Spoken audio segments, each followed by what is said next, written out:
Loudest drawer. Loudest drawer.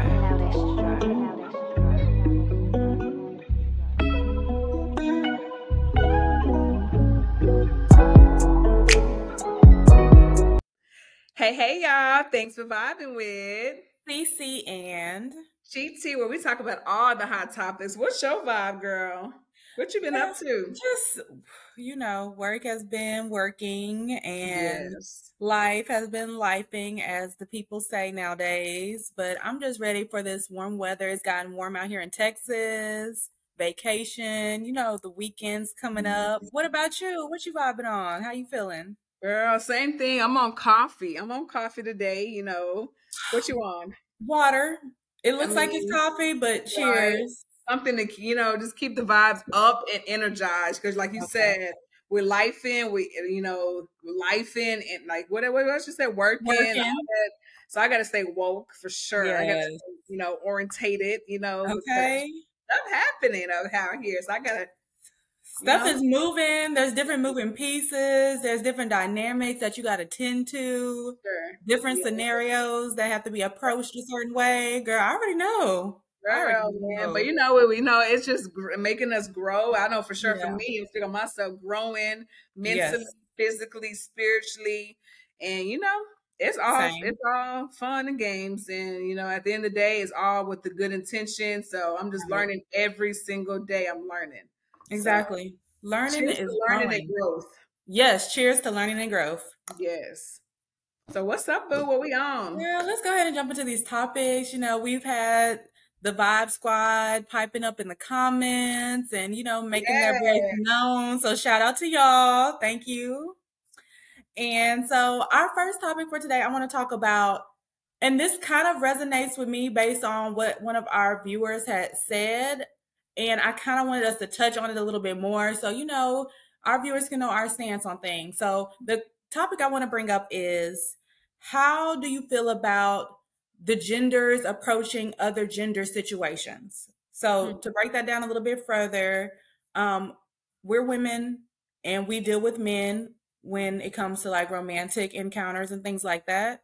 So do you feel like women really try to understand men's perspective and where they're coming from? And do men really try to understand women and where they're coming from?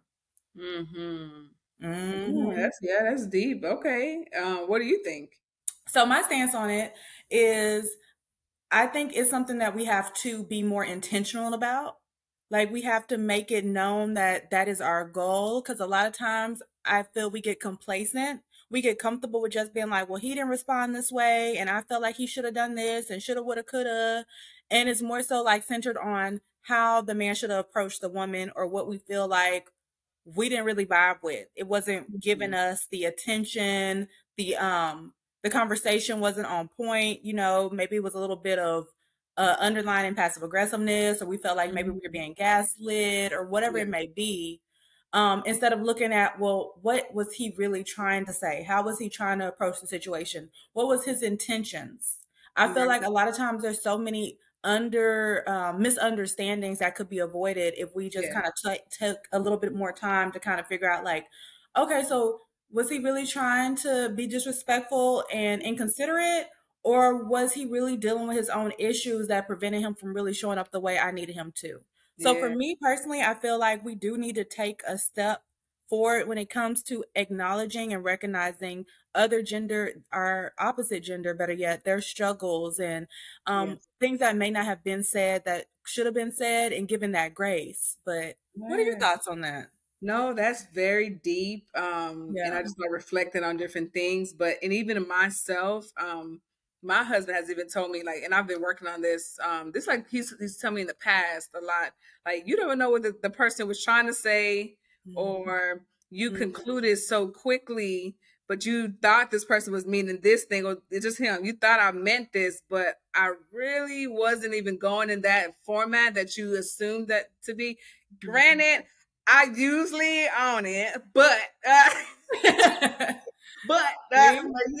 I have, tried to, like, okay, let me listen a little bit more, whatever, and let me just, try to see, what the person is trying to say, so that I don't assume something. And then also let me be a little bit more understanding of what my significant other know, like maybe he has different backgrounds and things like that that's generating how he is approaching this situation that may be different from mine, but it may be seeing something that I don't see. So I use that conversation was in the past, and I actually have been a little bit different nowadays because, you know, sometimes it is right. Like you just think somebody's saying one thing, or you think this person is this way, and to come to find out they're not this way. So there's different situations that you preview to, like it just when I was, you know, different interactions with school and this person, how this person is, whatever, even though it come to be true that this person was ABC, but I did stick around and you did give me some advice. Like, well, let's keep seeing, but this person was ABC like I thought. However, you know, I was quick initially to be like, nah, forget it. But then I did keep trying and looking at the process and see maybe it's a different way.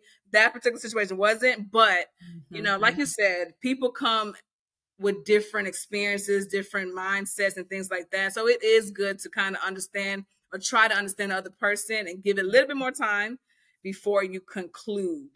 So that's the thing I'm work in progress. Like even my husband recently, like, why are you always so crunk? I'm like, something is because experience, some things that I just can't, I don't have time for. It's just some things that I just can't do. And I am a grown person at this point, and there's some things I won't entertain.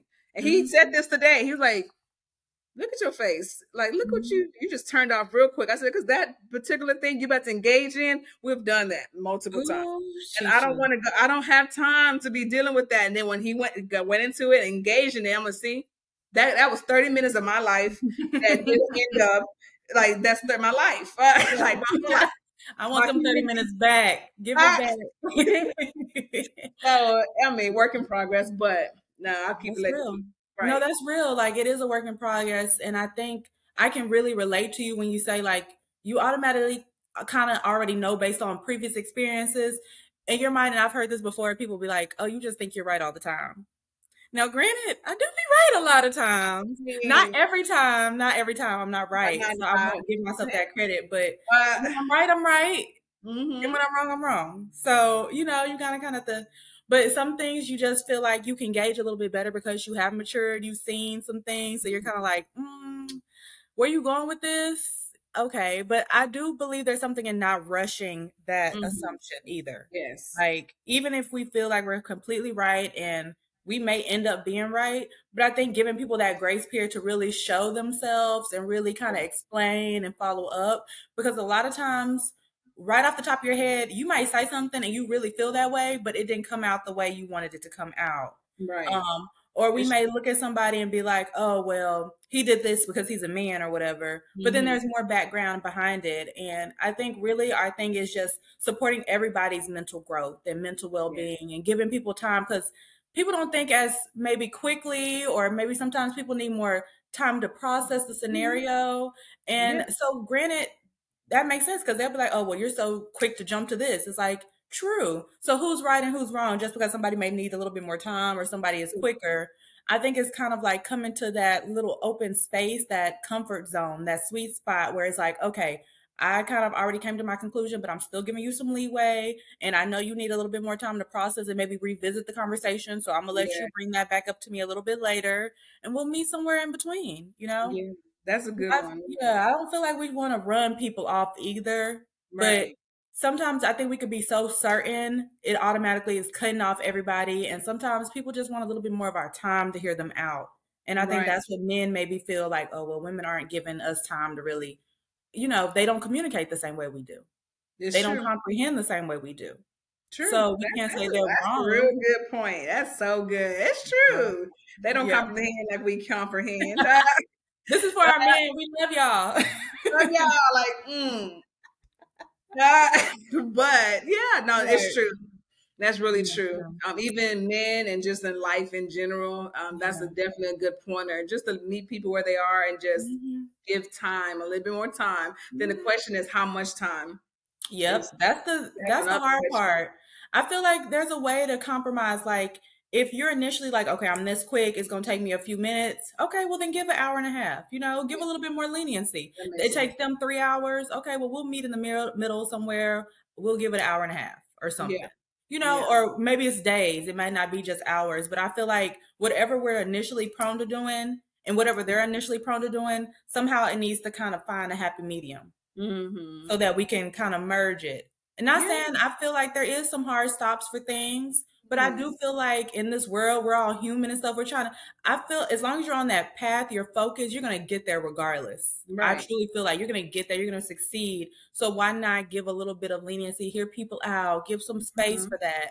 Not saying that it has to be the case all the time, but maybe a few additional minutes might make a difference. You might learn. I know we spoke about hard stop before, like cheating. And I said, that's my hard stop. Ain't nothing, no leniency, no 10 minutes or 30 minutes that's going to make me talk about it. Like, so that is a hard stop. Now, there's other things that you're privy to that I probably am more lenient to, or I can hear a little more, and vice versa.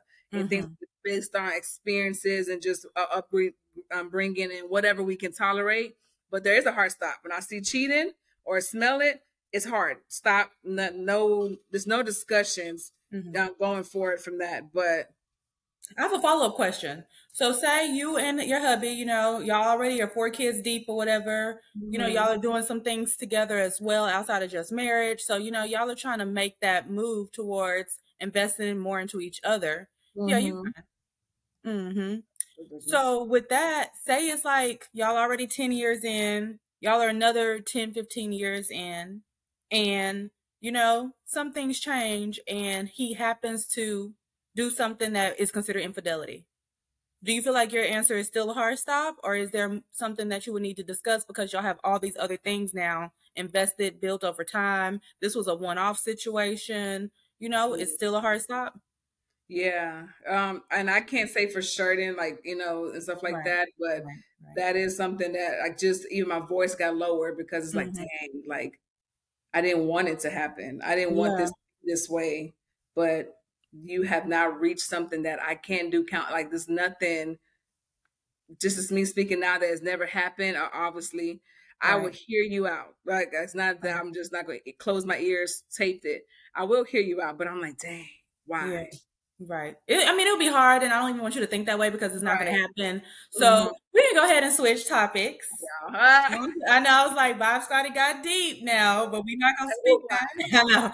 Right, don't put you, not putting you in the spot because some things you don't even want to visit. Sure. But our next topic is just like about entrepreneurship. And I know we have people that are probably trying to start their own business. We're working on businesses and really building our brand and everything. So do you feel like for entrepreneurs, there's a such thing as a vacation, or you could take a break, have time off? Do you believe there's such thing as that? That's the beauty about being an entrepreneur. Yeah, you can. However, you definitely need to, anything you do, you have to take some mental days off and things like that. So with the entrepreneurship, you can be a little more flexible and then take those days off as needed without requesting days off and things like that. However, the business still runs. So whenever you do take the day off, your businesses have to be in line or you're going to come back to chaos. So as an entrepreneur, you're pretty much, ready to work at any moment. If you're on the beach and something is going on with your business, unfortunately, you're going to have to answer that call. And that's just being your own business. I remember when I was a supervisor at a position, whatever, it was very hard because I remember times when I was at dinner with my family, I had to answer that call. Because if I saw that call ringing and I didn't answer, nothing would happen. Like everything would be at standstill. So it's like you always on the go. You're on call every single time. Yeah. But if you put everything in line and things are working accordingly, then everything is running like a smooth operation, then you're going to have a good life because you don't have no worries and things crashing because you want to go take a week off. So that's why things just have to be put in the right place. Operation has to be moving smoothly so that you can go take your breaks and vacation in Puerto Rico. That's what you feel like doing. That part.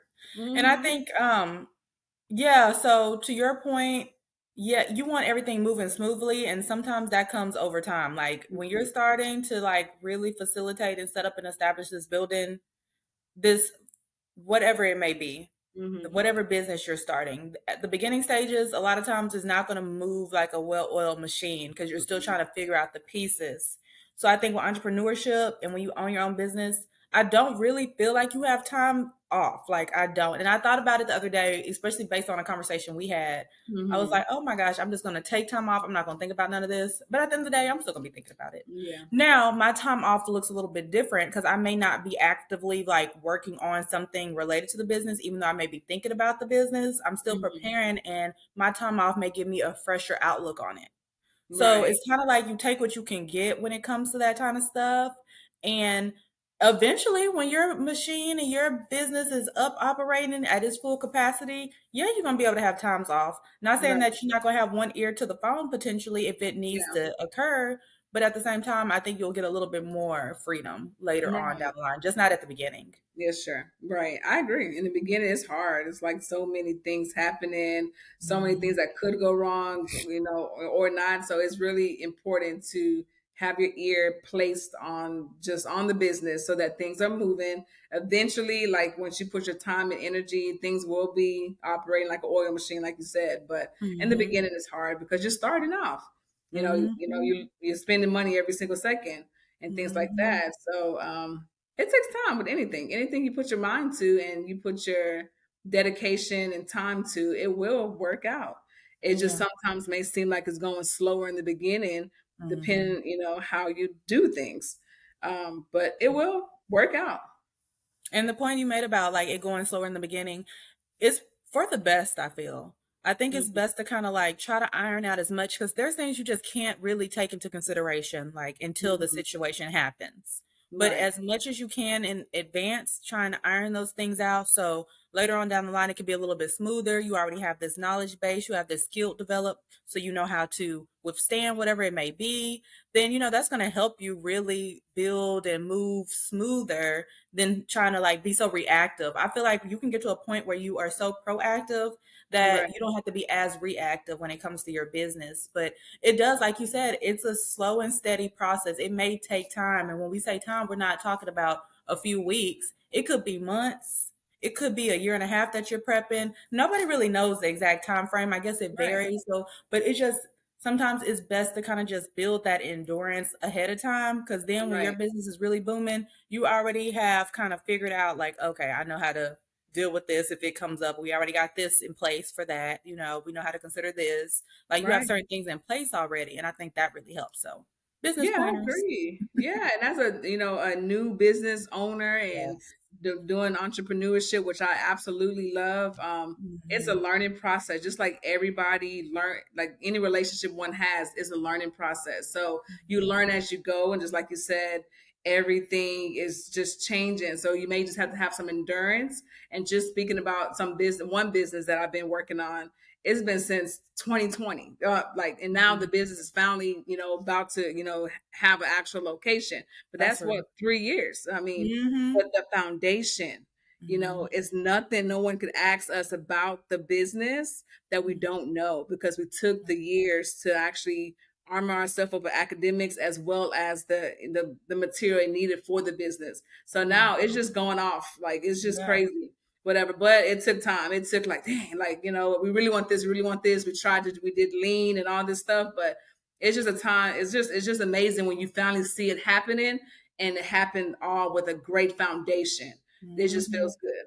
That's real. No, that's a real shout out to that because to your point, a lot of people only see the product that's produced. They don't see the roots that you had to build to even get to that tree. So like you said, 2020, you've been planning, you've been strategic, you've been reading, y'all been really building so that when your business does come to fruition, you can see that tangible asset. Is like, we already know the ins and outs of this. Like there's not much that, that we're going to miss that could fall between the cracks because we've already built this understanding 3 years in advance, So now it's like, yeah, y'all see the product, but the work that came with that, the foundation feels more secure. Right. Like, yeah, people Right. don't understand how much work it goes into, how much time, how much emotions. Like, it's more than a notion. People just look at the product and be like, oh, I can do that. It's like, can you? Because only if you knew, right? only if you knew. But So it's working, but yeah, girl. entrepreneurship is where it's at. So if y'all any vibe squad, if y'all thinking or just like, man, I don't know if I can do entrepreneurship, or man, I don't know, I don't think I can get the funds for it. Just jump in there. Yeah. Just, that's Try how it. babies learn how to swim. You just boom, they have a teacher, they just throw you in there and then start swimming. And eventually you're gonna have somebody guiding you, so they're not gonna let you, drown, but they may let you struggle for a little bit. They will. But they're not gonna let you drown. So you may just have to find your way up and start paddling, but you will get there and you will be on the surface. And it's a beautiful thing. But I'm still learning. I don't know. Right, we don't know it all, so don't think we do. We're no experts. We are just learning and giving testimonies. That's all that is. These are literally just real life testimonies from our experience as business owners. So going into our next topic, because it kind of has to deal with this, dealing with people, businesses, things like that. But how do you really respect somebody's authority, especially when they may have a different thought from you, or they may have different boundaries or whatever it may be, or they may have said something that you may not agree with, and they gave you a no and you weren't expecting that no. How do you deal with respecting somebody's authority? Yeah. Do you want to answer first, or you want me to answer first? I'll let you answer first this time, and then I'll respond. Well, I mean, that's just life. In every job, any interaction, there's somebody of higher authority. So you just got to respect their authority. I mean, I have people above me all the time, no matter how high I go or how low. There's always going to be somebody above you, period. So, I mean, it's just a good communication skills, like you spoke about earlier, and just kind of try not to be reactive so much and just proactive and communicate. But then if somebody has a hard no about something that questions who they are, then as a person, you just have to like communicate and kind of understand. If there's a hard no, it's even like credit score. There's a hard inquiry and a soft inquiry. Soft inquiry is like, okay, well, let's talk about it. But the hard inquiry is like, man, that thing's hurting you and you're going to have to fix it or it's not going nowhere. You know what I'm saying? So it's like, you just got to respect where they are, because like you said, everybody has different upbringings and different lines and roles that they go to. So if it's a hard stop for them, you can still talk about it, but you see there's a hard stop. There's some soft stops that people can still get over. But if it's a hard stop, then it may be very hard to get through it. But only way to know is to communicate and see if it can. But if it can't, that's their hard stop. And, we've talked about different hard stops, but when it's the people are not going to put a hard stop on just anything.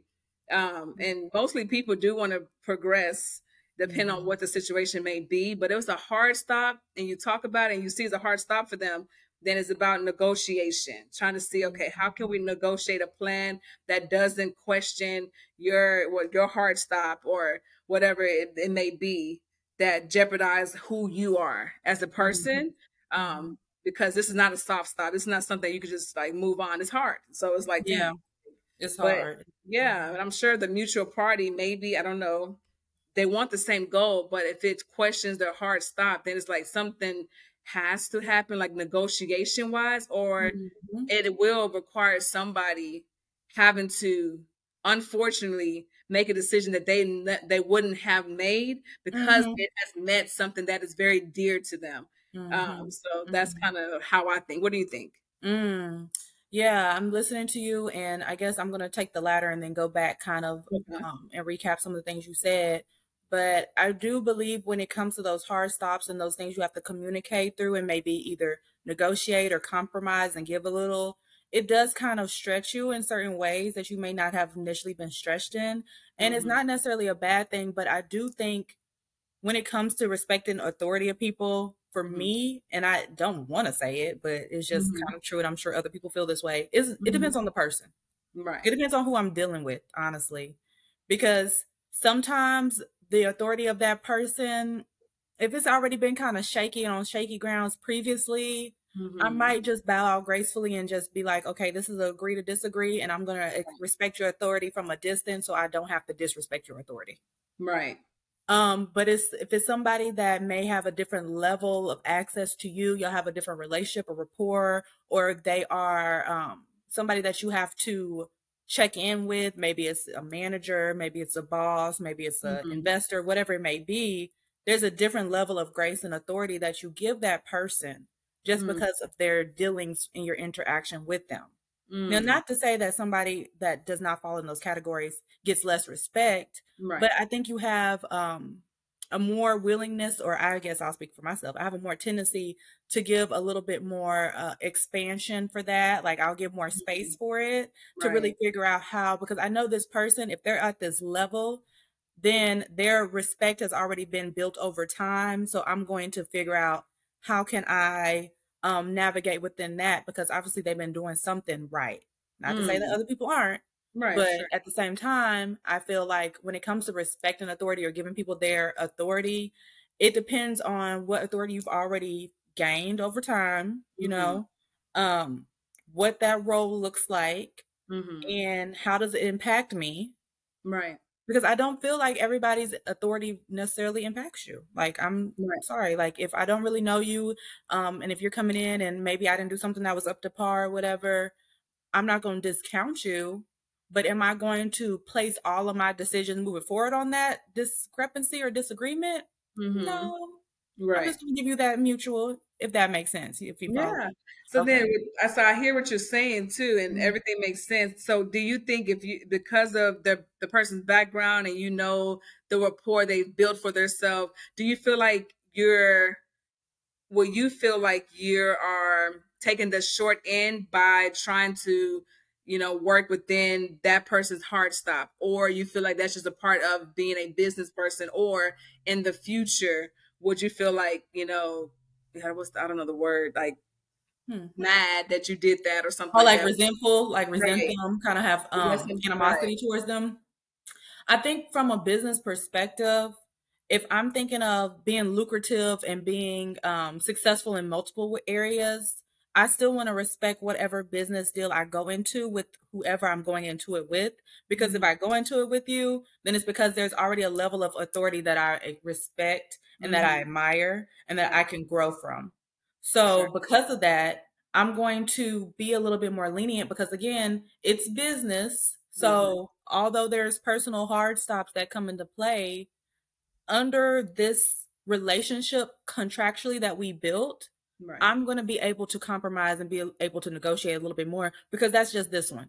The next one I might be like, okay, now I know that maybe we're going to have to move it a little bit differently. And when I go into business with this person, I want to make sure this is understood so we don't have to have the same issue. It's a good learning curve, honestly. Sure, yeah. I agree. Yeah. That's that is so deep, and just so much knowledge and experience and just crucial conversations that, you know, we talked about this, I don't know if it's last episode, that when, you know, different people go into different relationship with their spouse or close family members and things like that, they see one part of somebody, you see? And they know this one part, but then when you know, it's just like somebody has so many different dynamics, which we talked about, and it's something that no one knows what that dynamic is until you do it. And then until you have those crucial conversations, and it's only growth. Only growth. If you allow it, if you allow that growth to occur and you allow space for it, you don't know what you're going to be able to succeed. I feel like when you stop it and you cut it off and you don't really communicate, you're not open to hearing people out, then you're going to be limiting yourself. I feel like it's very limited mindset. And, you know, I don't advocate necessarily for limited mindsets, but, you know, I feel like there's space and room for certain things at certain times. So, even like last thing I know, and last thing, even like, for instance, silent treatment, like in relationships, I was talking to one of my friends, like some of my friends. That's a good one. That's a good topic. Okay. I'm just going to keep it like a cliffhanger. Silent treatment, like, is it a good thing? Is it a bad thing? Do you grow from it, or does it deter your relationship? You know, like, let's talk about it. Let's talk about it. Yes, well, it's been real today. It's been very insightful. Vibe Squad, you already know what I'm going to say. Comment below, like, subscribe, turn on your notification, and let's talk about it.